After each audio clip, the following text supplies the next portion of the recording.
Welcome to I Drink Your Podcast, where we drink and talk about movies from 2007.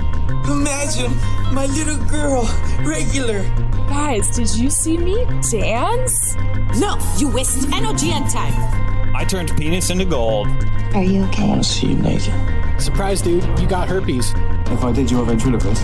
You're really well dressed for a shadow puppeteer. What is he going to culturally appropriate this time? My man. I drink your podcast. I drink it up.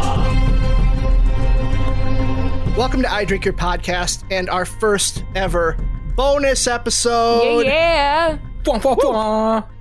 And this one is dedicated to a Korean film called The Host, which you may not have heard of, but hopefully that will be fixed by the end of this episode. Or the end of the sentence, since I just told you about it. I think it kind of has to by default. Right. That's how words work. So I'm Ben. I'll be your host tonight. I've got with me Emily. Hello, I'm Emily. And with me also is Wesley. Hi, I'm Wes. Yeah. Yeah. Such a beautiful voice, I'm Wesley. very excited to be spending Thanksgiving night with you guys. Yeah. I'm so thankful for both of you. Yeah, this is pretty great. So what are you guys drinking? A whole bottle of wine. No. What are you drinking currently? Not what have you already drank? Oh, I'm finishing off the bottle of wine. What It's kind of wine? red. I didn't even look at the bottle. I got it as a gift and I opened it up and I started it when I started eating and I'm still drinking it. So, Very nice. whole bottle of wine. Nice. Did it go well with your dinner? Oh, absolutely. It was Wonderful. phenomenal, but my dinner was also phenomenal. So, Let's add a bonus question since this is Thanksgiving. What's your favorite Thanksgiving food? this is actually hard for me because I like a lot of Thanksgiving food. Pick one. Mashed potatoes are usually like my go-to, but when it's actually Thanksgiving, it's usually collard greens or stuffing. So I can't really pick between, but those are like the trifecta for me. Fair enough. Wesley, what's your favorite and what's in your glass? I'll start with the glass. I am drinking just a straight bourbon. I probably should have made a Manhattan out of it, but it's delicious. It is a Clyde Mays, which is a very good bourbon. If anybody has tried it before, No idea. delicious. Corbin would know. Of course he would. My favorite, I got to go with a cranberry sauce, and I have to go with out of the can. It's sentimental, and I agree. Mashed potatoes would probably take the list, but I have mashed potatoes often enough, and cranberry sauce is like, that's Thanksgiving. Like if I'm having cranberry sauce, it's Thanksgiving. What about you, Ben? I've got a specialty beer here. It's called Milking the Maze Monster. I felt that kind of fit in well with the movie. So I'm going to be pounding a couple of beers here. And my favorite Thanksgiving food is pumpkin pie. Ugh, no. Yep. No, I cannot Anything do on pumpkin top? pie. Oh, piled with whipped cream. I had a student actually tell me yesterday that what they are looking forward to most for today is the exorbitant amount of whipped cream that they would use on top of their pumpkin pie. And I was like, good use of exorbitant. I'm a math teacher, but that was impressive. So, Emily, what have you been watching recently? Ooh, so I literally just watched Batman Forever. I forgot the name of it. I was like, is it Batman and Robin? So I just watched that and it was just a hilarious time. We were watching that while we were eating Thanksgiving. So yay, Thanksgiving movie, I guess. But I've also been watching Raised by Wolves, which Wesley just finished. Why and did we've you been have to texting step on what I was going to back say? and forth because I'm not going to actually talk about it. I thought I'd set you up because I support you. Yeah, well, I wasn't going to talk about it either because I didn't want to spoil anything. So basically all I had was the announcement. Spoil anything. I'm not going to spoil anything. It's I know super you're cool. not, It's super you haven't sci-fi. seen it all. Wesley, you should probably talk a little bit about it. Well, I don't want to spoil anything because it's super good. But I'll start off by saying it's one of the very rare shows that I am super into and don't let myself binge. And by episode, I think 4 or 5, I had decided that like I can't watch these back to back. Like I need time to digest between each episode. So that's rare. Gorgeous. It's gorgeous. Everything about it is gorgeous. Ridley Scott directed sci-fi movie, and I'll just talk about the very beginning of the pilot episode where two androids named Mother and Father crash land on a uninhabited planet, supposedly. No spoilers. And after they crash land, Mother gets hooked up to some shit, and basically she births 6 humans. So Mother and Father Android are raising 6 new humans on this new world. And you find out later that there's this whole like religious war that happened on Earth that people had to evacuate from, between atheists and people who worship a god named Sol, or the sun god. And it's very, very good. And like Emily said, it is just beautiful. So highly recommend it. Yes, everyone needs to watch it like right this second. Well, and I think the thing I've been watching is something that we've all watched, which is Queen's Gambit. I have not yet. My mom actually called me today to tell me about it. Okay. Well, it is very good. I plan to watch it. So I liked it. I didn't love it. Ben has feelings about that, but that's okay. We can talk about it later. I think the chess is very well handled in the show, and Emily kind of disagrees with me. Oh, I'll be the judge of that. Yeah, Wesley's the chess master. Yeah, FYI, I taught chess for like 6 years, so I'll let you know. Yeah, please do. That's good. But it was nice to see a lead female character that kind of was her own woman and had her own motives and wasn't really just like a prop essentially for the show. Like it was nice to see that perspective, especially in like the early 60s, 70s, that time period, really women coming into their own and this character coming into her own in this male dominated field. Nice. I'll report back once I start watching it, as I also have to report back to my mom once I finish it. So this episode is going to be a little different from our normal episodes in that we are not doing a battle of twits today. We are solely here to talk about The Host. And there's no Matt. Fucking got married. R.I.P. This movie, The Host, is starring Song Kang-ho, Doona Bae, Ah Sung-go. So those are 3 different characters. The first one was the father character in the movie. The second one was the aunt, who you may have also seen in the movie Cloud Atlas. Or Sense8. And the daughter is the final name I said, and she is also in Snowpiercer.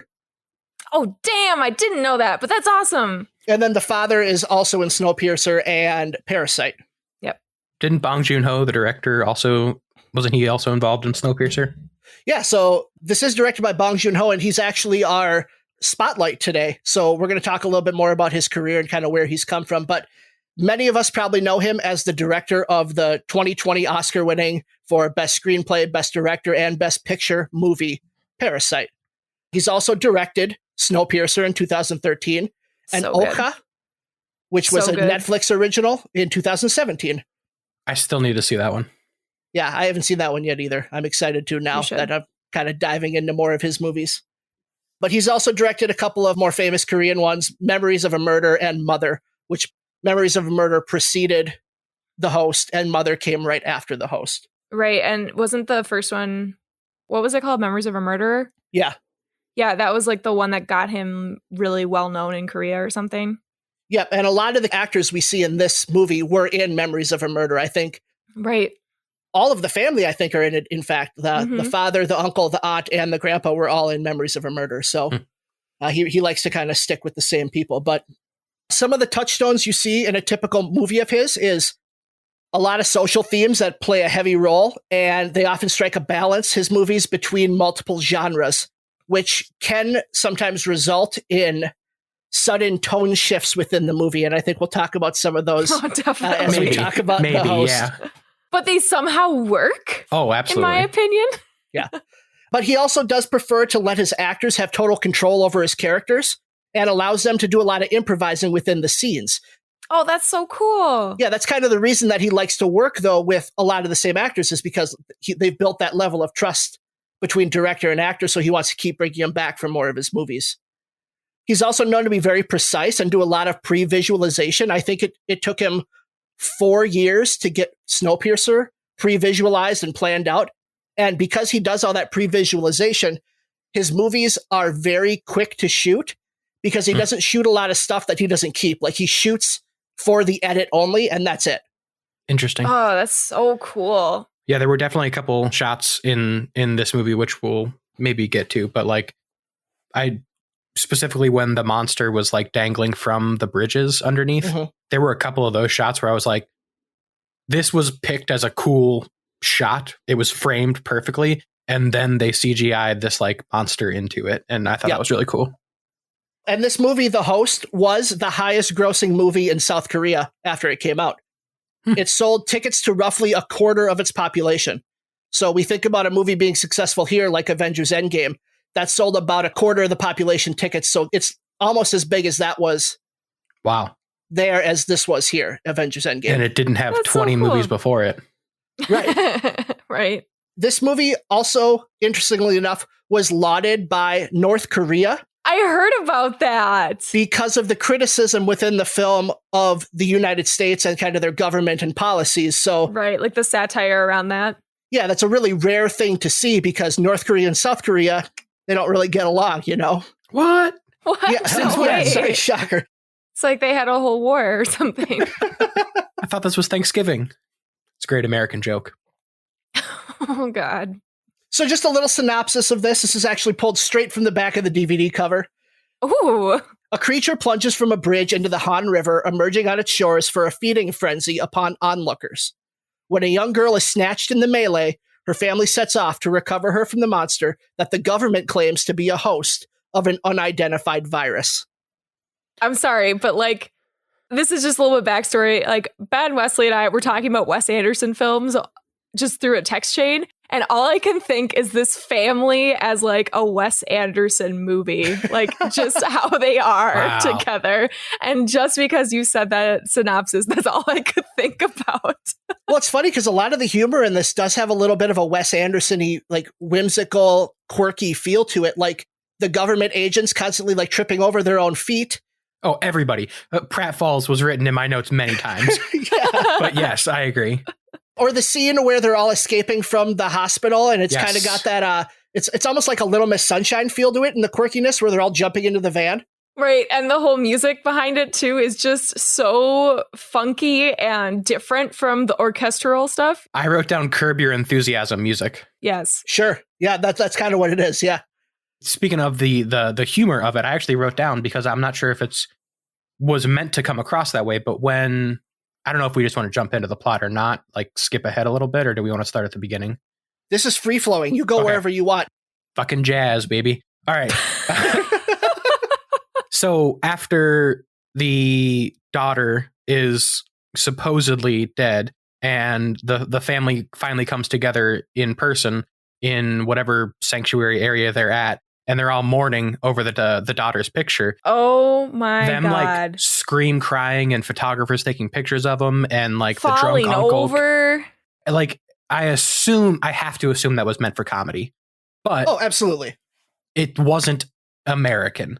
So I had that in the back of my mind. Like maybe this isn't supposed to be like laugh out loud comedy. Like maybe this is supposed to be drama. I don't know if any of you felt that at all or had that question, or if you just straight up interpreted it as comedy.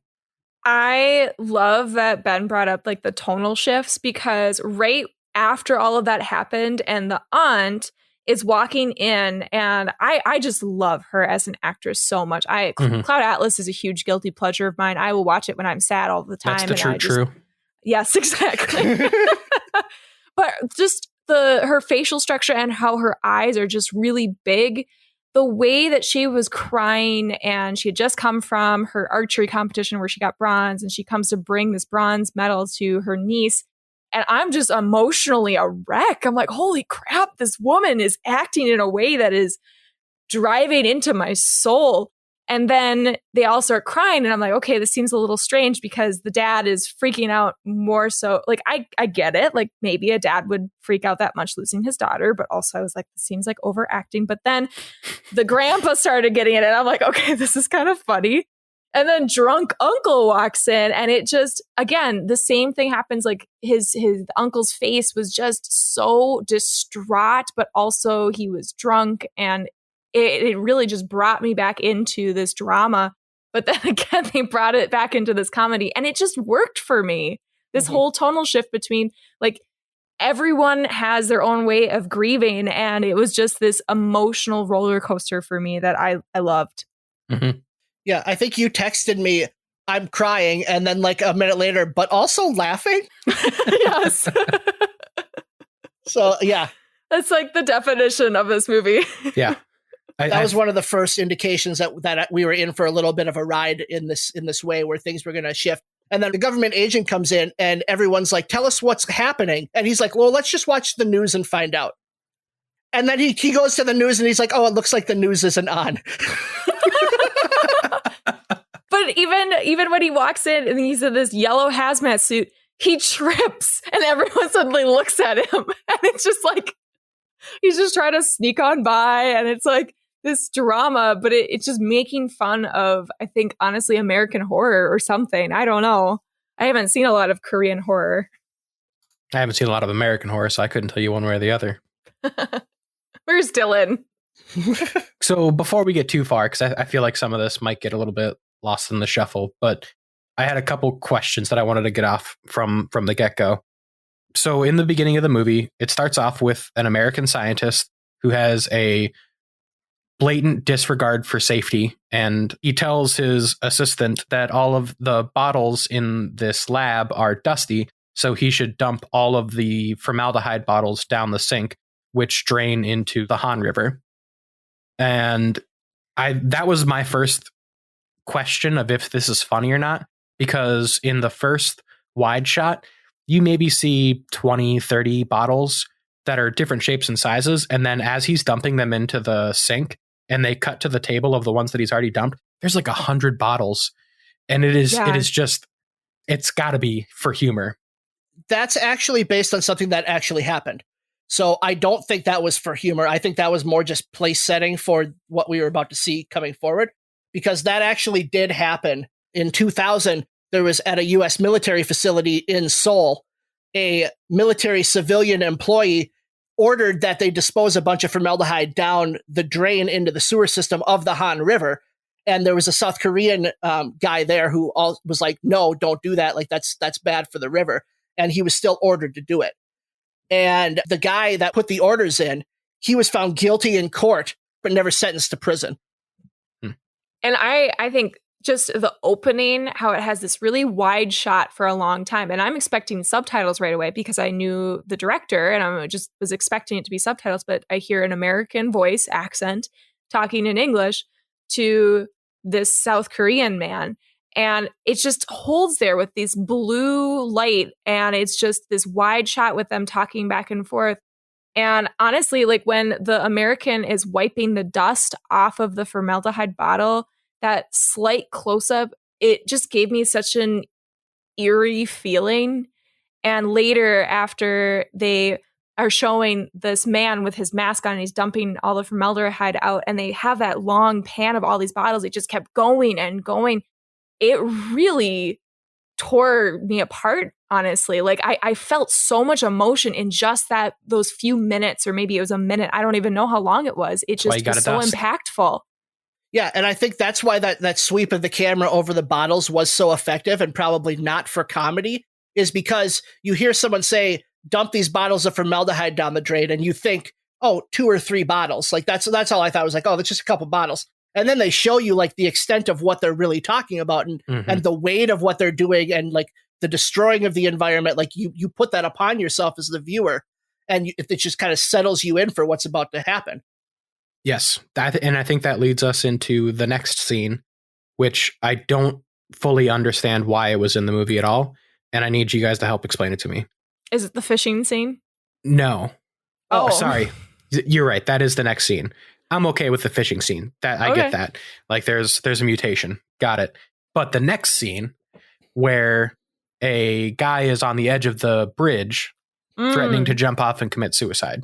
Mm-hmm. I don't get it. I forgot about that. Why was that part of the movie? I don't necessarily understand the physics. Does jumping off a bridge necessarily mean you're dead? First of all? Well, no, not necessarily. Okay, perfect. And then my second question was this in there just to give the monster a taste for blood? Like, is that maybe why it was in there? Because he comments possibly. right before he jumps off the bridge that he sees a thing in the water. And I don't understand why this scene is in there other than it being on the river. I think that's the only reason it's in there, is to provide you that first shadowy introduction to the monster of, this is not that little guppy thing that they had in the cup the scene before. Like, this is now a giant something that can be seen from river so far monster. away. Yeah, something that can be seen from the top of a bridge. Right. Okay. I can accept that. I'm still going with gave him a taste for blood, because why else would this monster be so angry? I like your assumptions. Can we talk about the monster? Yeah. Can we just like talk about, even though I know the director had difficulties with finding funding to do a lot of the CGI, this monster was so cool. And the fact that they were showing the whole monster right away in daylight, doing all sorts of flips and shit, like, that was so cool to me. You could see everything about this monster, and there was nothing that was hidden. But to me, like, that actually added more fear to me of like, what is going to happen? Like, there's no jump scare kind of thing in the beginning. It's just attacking people and using the bridge to like monkey bars across with its tail and then its arms. And I loved the detail of the grotesqueness of this monster. I thought it was beautiful. So I don't know about the word grotesque that you just used. Grotesque beauty. Yeah, I actually, on my second watch, had the connection, because most of the first watch I had was spent reading the subtitles. I'm a very slow reader. I'm pretty dumb for everybody out there. But on the second watch, I got to watch a lot more of the visuals. And I really, really appreciated them showing it not only right away, but like throughout the entire movie in very high detail. And it forced me to think about other movies, especially American movies, and some of my favorites, like Signs came to mind, where they hide the monster, outside of maybe 5 minutes in the entire movie. And especially like J.J. Abrams, who I've been a huge fan of for a very long time. And he actually gave a TED Talk about how he goes about his, I don't know if you want to call it world building or just like anticipation building, but he talks about his grandpa gave him a box when he was a youngster. And inside the box was basically an unknown, and said that like, you can't ever open it because then you'll know what's in there. But like, if you don't open it, it's whatever you want it to be. And so that's what J.J. Abrams, like, especially if you think of Lost, like the smoke monster and all this like unknown stuff, like a lot of the movies and the horror, at least that I watch, because I don't watch like the hardcore horror, but it's a lot of hiding that protagonist, the monster, the scary thing from the viewer, so that you can, like Emily said, jump out at you and scare you, where this movie really just laid it out all the way. And it was done really well all the way through, I think. The problem with that J.J. Abrams box idea, though, is that audiences eventually expect the box to be opened. And I think that's why a lot of people weren't happy with the ending of Lost or Super 8 or these movies that hinge themselves on these twists or surprises, because the imagination of the audience is always bigger than what ends up being presented on screen. And that's why I think this movie was really successful in showing that monster right away, because it took away that wondering of the audience of, what does this look like? And it allowed you to focus on the family, which is really what this movie's about. It's not about the monster so much. It's about this family and trying to recover this daughter. Yeah. It's funny that you talk about the family, because, right away in the beginning of the movie, they think that the daughter is dead. And all I could think was, okay, what's going to happen next? And then I was like, oh shit, this is that connection back to Gone Baby Gone. But I think they did a better job of revealing what was happening and told a better story than Gone Baby Gone. So just to take a stab at you. Just to go back to the monster real quick, a couple other things I really liked about it. They really used the monster's tail in a really smart way, where they had the tail actually like very convincingly interacting with real live performances. So like when the daughter that gets taken away, like she doesn't get eaten, she gets taken away by the tail. So that's kind of how she survives. I thought that was awesome with the visualization. I also really liked the kind of clumsiness of the monster. Like that very first scene where I'm assuming it's a male monster, where that monster is coming out of the river and it just looked like a clumsy dog to me. And it made me love it. Like, it's a monster that's killing people. I get it. But I still like have this, not affection, but There's like an affinity, right? Affinity for this thing. Cause then like, as it's running around at one point, it tumbles down that little like river curve sidewalk. I don't know what you call that rain down area. Mm-hmm. But like it like tumbles down and does a little flip and falls over on its back. And I was like, aw, buddy. It's okay. You can get back up. And then the last thing I want to say about that at the very beginning is, especially on the second watch, I really appreciated that the dad, who is just kind of an idiot in the very beginning of this movie, goes down to the river when the monster is first spotted and throws a beer in the water. And he's the first one to kind of throw anything to the monster. And I didn't realize until the second watch, it didn't click with me that when the daughter towards the end of the movie is saying like what do I want when I get out of here? I just want a nice cold beer. And then the monster throws up the beer that the dad threw to the monster in the very beginning of the movie. I was like, oh, that's awesome. Very cool. Yeah. So what was some other stuff that stood out to you about this movie? Oh, for me, it was just a lot of the shots. Like, yes, the acting was spectacular, but how the actors worked with how the shots were framed, some of them really stood out to me.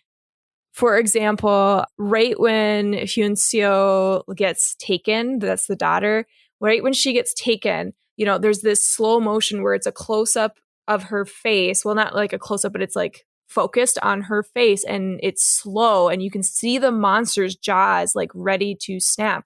But you see the tail, like you said, Wesley, the tail is so cool how it just wraps around and yanks her. And just seeing that movement, I don't know, it just gave me chills. Like, it's not even that I was scared. It was just so cool. And I like the way that Bong Joon Ho then chose to use that same framing for when the grandpa's kind of getting run down by the monster along the river, because then it provided you that expectation of, oh, he's just going to get grabbed by the tail, and then it's not. And it makes it so much more of an impactful event because of that expectation that he kind of put in your head.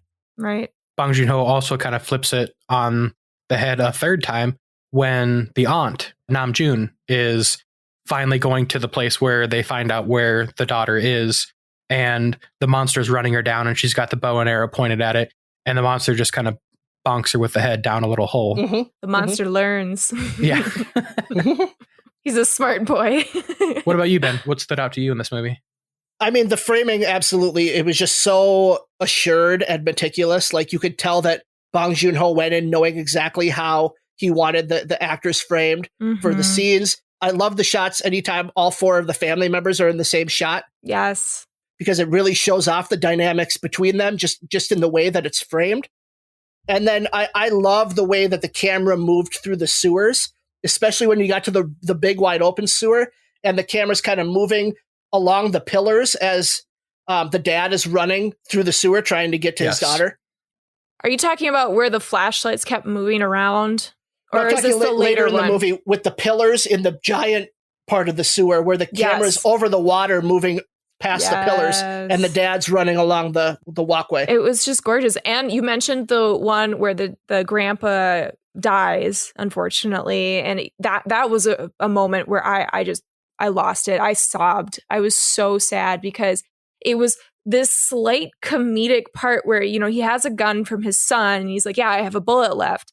And, he tries to shoot, but there are no bullets left because he cuts back to the son and he's counting and he realizes his error. And it's in normal life with this family, that would just be like oh my God, this son is stupid because he's always kind of a dunderhead. Mm-hmm. But in this moment, this crucial spot, what, Wesley? Dunderhead was great. You're welcome. I loved it. It tore me apart. And like you said, Ben, they slowed it down and, the grandpa still tries to get his family to run away. Like he is there to the end. And then, of course, the monster grabs him by the tail and flings him down or knocks him with his head and then flings him and smashes his head in. And it just killed me to watch that and see the hope and the courage that this grandpa had. And you could feel it in all of the shots and the music and everything. But of course, everything went wrong and the grandpa dies. And that just was horrifying to me. I think you kind of said that you maybe interpreted that as comedy, where he pulls the trigger and there's no bullets left. But how I interpreted it was coming off of the scene in the food shack, whatever you want to call that, where the grandpa finally tells the aunt and uncle that, hey, the reason he's so dumb and sleeps all the time is because when he was a child, I was away all the time and people used to think he was smart, but he had to fend for himself. So he didn't get protein at like important times of his life. So I think something's wrong in his head. So like when he miscounted and gave the gun to his dad and his dad didn't have bullets and then he started counting, I was like, that sucks. Right. What I meant was like traditionally, like within the family, something like that minuscule error would be like comedy. But in this case, it was so dramatic because of what had just happened. Yeah. So yeah, basically you're reiterating how I was feeling, but in a better way. But yeah, so like that whole scene, and just to go back to what I thought was super amazing about this movie was kind of what, Ben, you were also saying with the family dynamic and how they showed it. And when I first watched it, one of my first impressions, especially in that food car building, whatever, that's where I started to notice like a Royal Tenenbaums feel to it. So kind of like what Emily, you had said with the Wes Anderson stuff. Mm-hmm. Like it's got this quirky, just like something serious is going on, but then they're falling asleep in the background and uncle's like passing out on his shotgun and like falling down like while the grandpa's trying to tell them like why his older brother is actually important. And yeah. And also, right when the family's escaping, that was another one of my favorite moments. We already kind of talked about how the music and how just weird and silly it was as they're running around trying to get into this van. And, you know, Namju, the aunt, is just walking slow. And the uncle is like, oh my God, she's so slow. She's always so slow. And she's just like walking to the van while they're being chased by all of these authorities. And yeah, that was when I was like, this family is just a rambunctious comedic event, but in a serious dramatic context.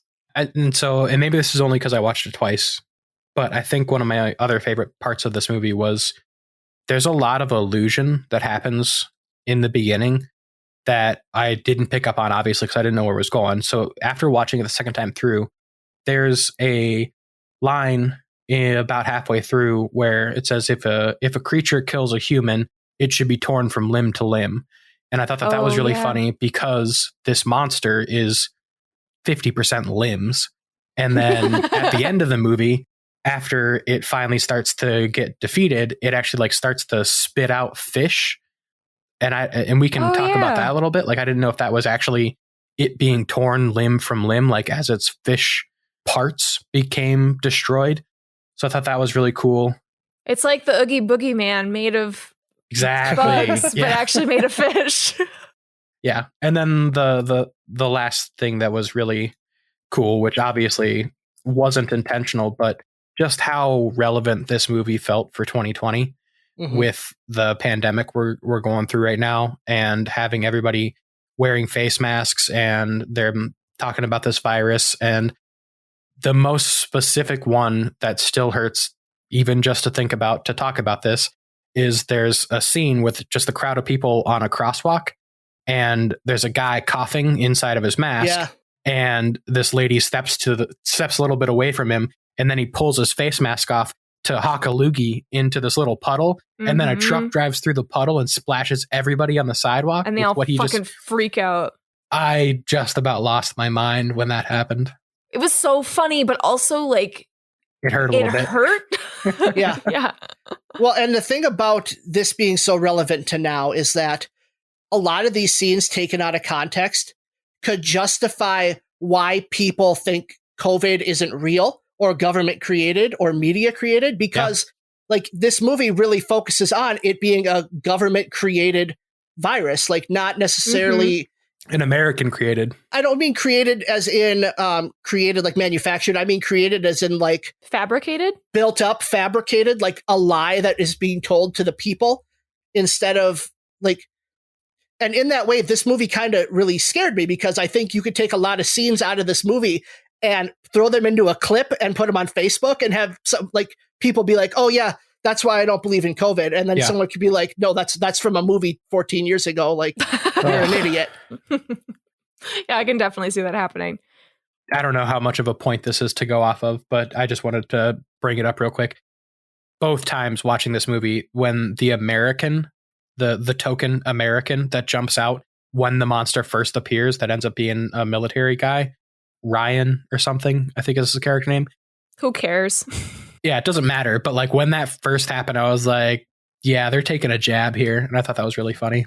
Well, the whole time they had this satire and poking fun at Americans. I mean, you know, even there's a moment where there's a doctor that is cross-eyed as he's like talking to the dad. And I know that that's really subtle and maybe kind of mean, but in the way that he was talking to the dad and like talking down to him, like, well, why didn't you talk to the police? Why didn't you do this? And it's like, I tried. Like, dude, I tried. This movie really built up, and this is a point that Emily brought up, is that the government agents were made to look really intelligent, whereas a lot of the times in movies, the government people are kind of stupid or slow or not privy. But like when they pulled up in that van and had to bribe the guy with the dimes and quarters that he had been kind of hiding away, the father, like the government agents were very smart, but the scientific community in this is so fucking stupid. They really are. The doctor that tells them to pour it down the drain, idiotic. The fact that the government agents whisk them to the hospital and then they're literally just sitting in the hospital, not masked, not anything. Yeah, they make a comment about like, oh, the doctor's not even wearing a mask. Yeah, I know. And then the doctor coming in later, like, and doing the lobotomy on him. Like, they were all just shown as such a negative light. So you brought up quarters. Okay. Oh no, where is this going? It's not as in-depth as you might want, but I had a question. I had a question when I saw that right away. I was like, do they really use because they say pennies, dimes, and quarters. In the subtitles, yeah. I think that's a translation thing to be something that we understand. Which I didn't pick up on until the second time. But yes, so the first time I was like, do they really use pennies, quarters, and dimes? And then the second time I was wondering because they use won, I believe is how you say the Korean currency. How many? At least won or two. So yeah, and I guess you guys already got it. So maybe this is even less of a fun fact, but it we kind love of you, Wesley. Blew my mind that I was like, oh, maybe they just change currency terms for subtitles in foreign films. Like, is that normal? Like, I guess I don't watch that many foreign films, but do they always convert stuff? A lot of the time they do to make it more understandable. When I was living in Italy, a lot of the words we would listen to in English, fancy. But shut up, Wesley. But the subtitles were in Italian. And so like I was hearing, you know, what the movie was actually, and we were watching like American movies like Pirates of the Caribbean. And the words for the subtitles would at the time. Yeah, would translate into things that weren't exactly to like what I was hearing in English. And that's really interesting. Yeah, it definitely is something that happens with the subtitle translation. But what I wanted to talk about was specifically that heroic American that shot-putted a concrete block at the monster. Yes. Like, we're so used to, I don't know, I really got a Captain America vibe from this whole... That was not Captain's ass. I don't even know what this guy's name was. You said it was Ryan or something? I think it was Ryan. And there was this woman that was clinging to him like, no, don't help them. Like, no, we have to run away. And like, there are all these people locked into a crate. I don't know. It was some weird thing. And the monster was eating them. And they had to like break the chains to open the door to save the people.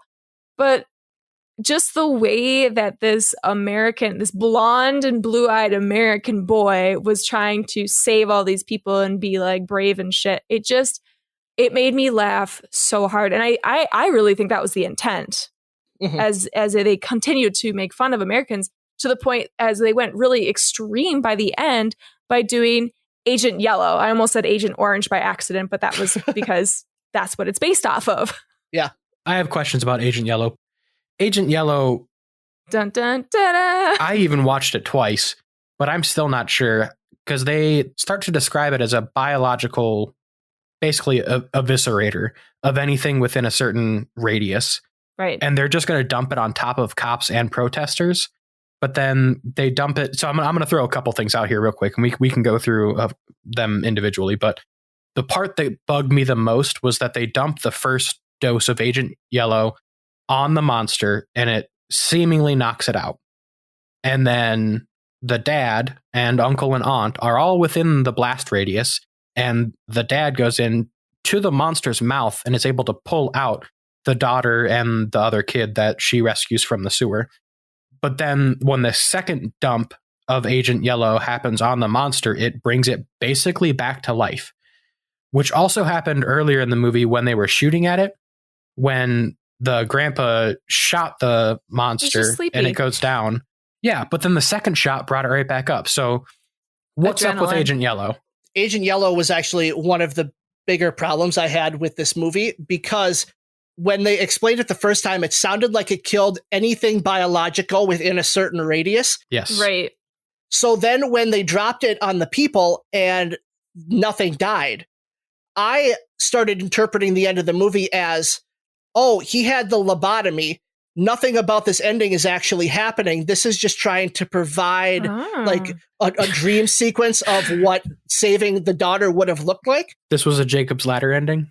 That's kind of what I was trying to look for at the end. And then like everything kind of came into play, like, oh, the Molotov cocktails worked. And then, oh, the girl with the bow and arrow, she didn't hesitate this time. And she, like, everything ended up the way a fantastical ending should have, except the daughter died, which is why I don't think that was the intent. Maybe he always wanted a son. So, oh God, Wesley. I feel bad about that. So the whole ending, the premise, you know, they're trying to save his daughter, and there's this huge protest saying, like, don't use Agent Yellow. It's a biological hazard. It's going to kill everyone. And on the intercom, I kept hearing, like, this may cause side effects. So I missed the part about the news saying that it would kill biological elements, whatever things, within a certain radius. I just missed that. So thank you for bringing that up. But I guess my interpretation was that it could affect humans, but especially children, like it could hurt. And so the bleeding of the ears and people passing out, like just different like children, effects. Elderly.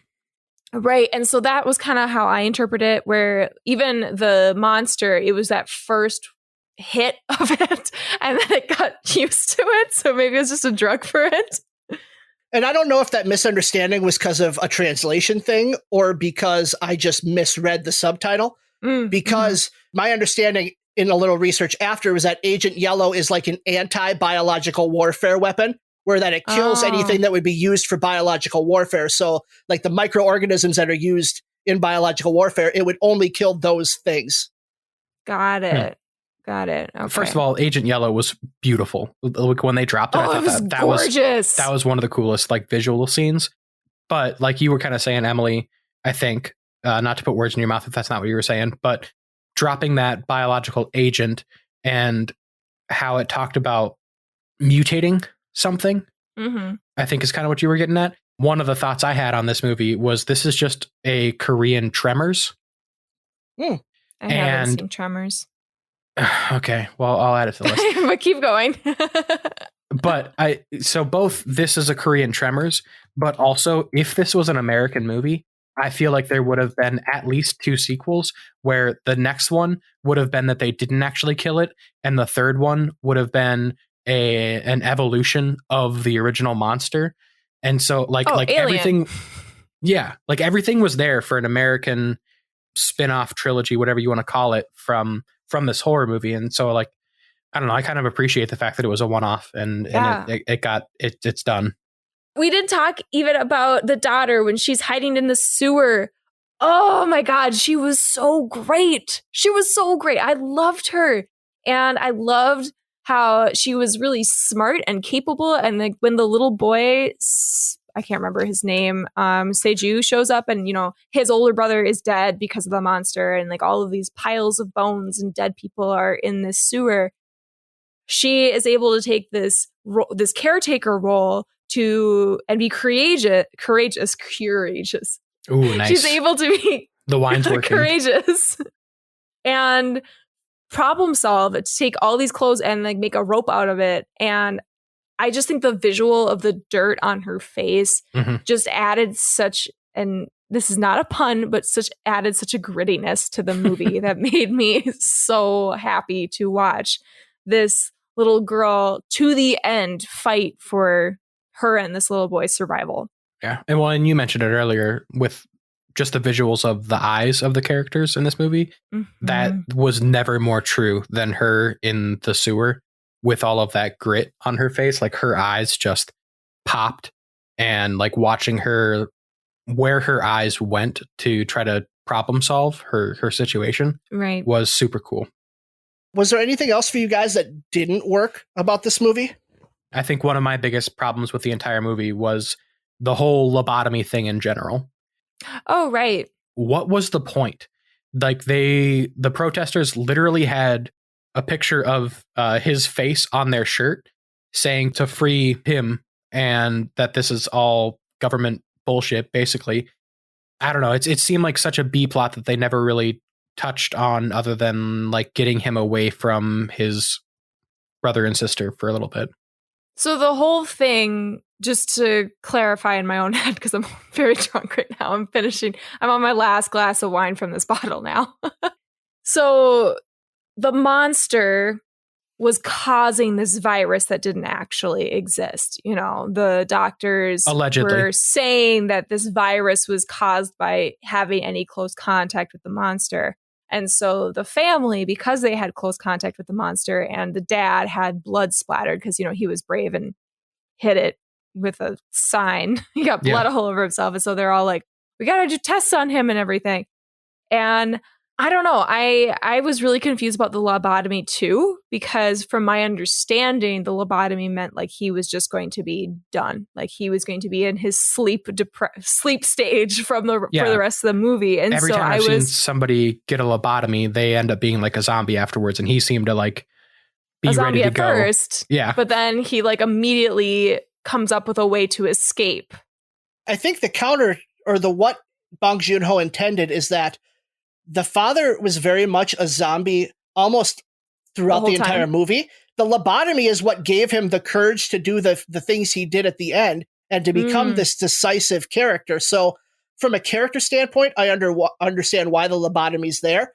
I'm not fully sure like what the doctors intended the lobotomy to do and why they would go through with it, because they did it under the guise of, we think that's where the virus is.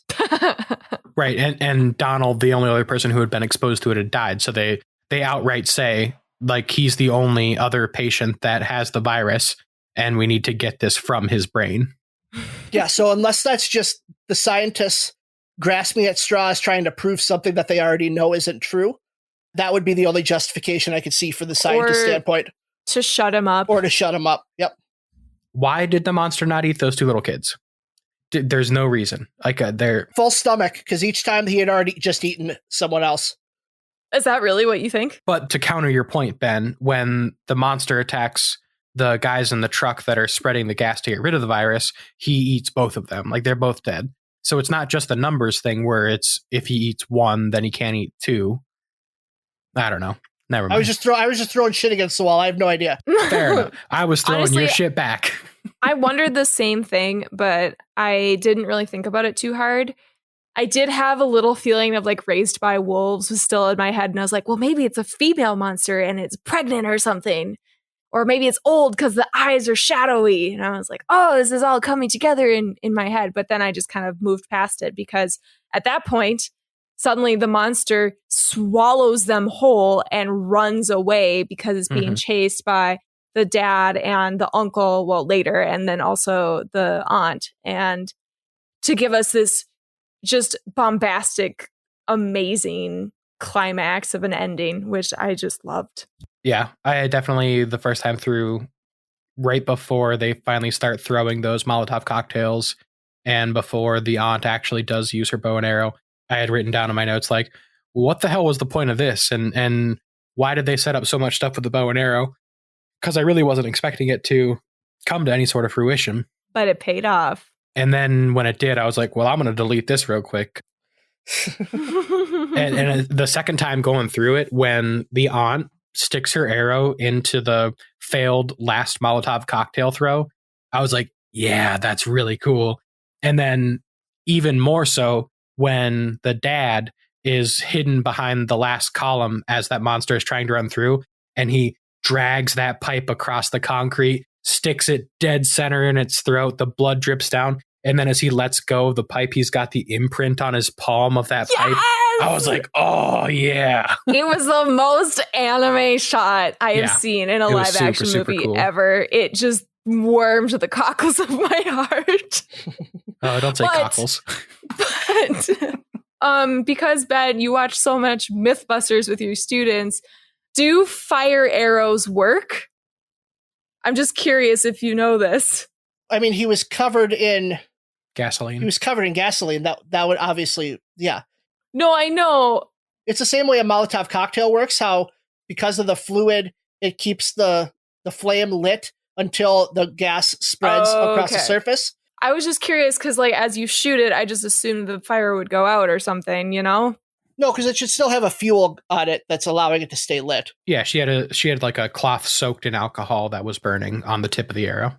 That for me, when he is about to throw that last Molotov cocktail, I'm just sitting there like on the edge of my seat, like, yes, this is it. This is the moment. And then he lets go of it. And I was just like, oh, this is incredible. Like, what an amazing decision. Like he just fucked up just by the slightest bit. And that just felt so good for some reason. It was a great decision-making thing. I don't know. I'm drunk, guys. By the director, not by the character. Yes. Yeah. And then, yeah, to come through by the aunt it was super good. Ben, did you say the thing that bothered you the most? The biggest thing that bothered me was the score. Really? Yeah. I didn't like the way it bounced around between genres so quickly. Like, I understand the movie doing that, but the score doing it just made it feel very disjointing. And I know you've been talking about the scene you love with the van, but that score in particular took me right out of that scene because it didn't feel like it was part of this movie. Took me right out of it. But I think the movie would have been better suited to have a score that stuck to just like one genre as like a through line for the movie. And then the script could allow the kind of jumping around between genres because it felt a little too jumpy. Just having the score constantly changing. Yeah. Maybe it's because I'm not like as advanced as you are when it comes to understanding film. Sure, we'll go with its age. But for me, if it had just been this orchestral theme throughout, you know, this dramatic theme throughout as a music piece, I don't think I would have caught on the comedy as much because there were those disjointed moments, but it added so much to me in telling me about who this family was and how they didn't, even though this was a serious moment for them, they were still just a bumbling mess of people and human. And so for me, someone who is not quite great in her taste in movies quite yet, I think it actually added a really great element to the satire of the movie. And I will say there was very little I didn't like about this movie, so it was really hard to find something I didn't think worked. Yeah. Can we all agree we loved this movie? I love this movie. And I'm really glad that the American remake never happened. There was going to be an American remake? Yeah, they had Gore Verbinski, who is the guy who directed some of the Pirates movies, who is going to direct a remake of this. But they didn't. It kind of got stuck in developmental hell. There was also going to be a video game for this. I would play that. I don't know what that game would be like. I would. Yeah, I don't know if I would either. The video game would just be you unable to shoot this thing because apparently nobody was able to. Stormtrooper aim. Yeah, there you go. There you go. Did this movie remind you of any other movies? Honestly, I have not seen enough movies in my lifetime to help me remind me of anything, but I felt that because of this movie, I want to watch a lot more of Korean horror or just Asian horror in general, because I felt that I can't handle a lot of the American horror with like the gore and the body horror stuff. I know when we watched Planet Terror, like I could handle it because I was drunk and watching it with friends, but generally I can't deal with that stuff. And this, for some reason, it had dramatic elements that made me feel like it wasn't just a horror movie. It had a great promise to be a compelling story, and I could actually follow along. So it didn't really remind me of anything. It just made me feel like I need to watch more of these kinds of movies. Now, the interesting thing, though, is that there aren't a lot of movies like this. Like, this is not indicative of what Korean or Japanese horror is like. Really? This is very much its own entity, kind of a skewering of the monster movie tropes that you would normally see. So you saw a unique movie in this one. A lot of Japanese or Korean horror is very supernatural, like The Grudge or The Ring was based on a Japanese horror movie. So you're not going to get a lot of this type of movie if you go searching in the Korean and Japanese horror catalog. I've already mentioned the two that it had most reminded me of, which was the Royal Tenenbaums and Tremors. And I still feel like that's a pretty good analysis. So I would love to hear if anybody else agrees with that. Ben, if you want to do it now, but I would love to hear if anybody else out there agrees. But like, I think this is a pretty good mix of like if Royal Tenenbaums and Tremors were somehow mashed into the same movie. No, I definitely agree with that. That's a great mashup. I know that the movies that this one kind of reminded me of was Tucker and Dale versus Evil. Just in the way that it kind of balanced the comedy and horror tropes. It reminded me a lot of Stranger Things. I don't know if the guys who made Stranger Things loved this movie, but like the monster, a kidnapping, like searching for a child, like it very much had that Stranger Things vibe and feel to it. Very much story plot wise, at least. Yeah. Yeah. And then, Godzilla, Contagion, the stuff that visually you can tell that either was based off something like this, like the viral Outbreak movies or the old monster movies of the 50s and 60s. I mean, it also reminded me just a tiny bit of Disturbia, where in the very beginning of the movie, you have two people in the river fishing. When did Matt get here? I just thought of that right now, and I'm very proud of that joke. Does anyone have a favorite scene or line or shot that we haven't talked about? I already talked about like a lot of my favorite, but thing that we didn't mention was the scene of the lobotomy with the red floor and all of the lab coats of the doctors wearing white, just that contrast while the dad is just crying out, please let me go. Please let me find my daughter. She's alive. Like, I need to go. But they just held that shot for so long. And the floor was this bright, almost, I don't know. It was kind of a blood red, honestly. It wasn't like crimson. A normal. Yeah, it was just, it stood out to me as a really important choice for the director. And again, like so many of these shots were so cool. Like there was even a shot where the grandpa's talking in the shack, in the food shack, where they're talking about the dad and how he has like his own issues and everything. And he's falling asleep and everything. And you see his shadow and it's just holding that focus on the shadow. And I was just like, wow, all of these really cool shot choices are just gorgeous in the film. And I don't know. I can't stop raving about it. I want to go watch it again right now. I'll let you know. It was just as good the second time through, if not better. Good. So I recommend it.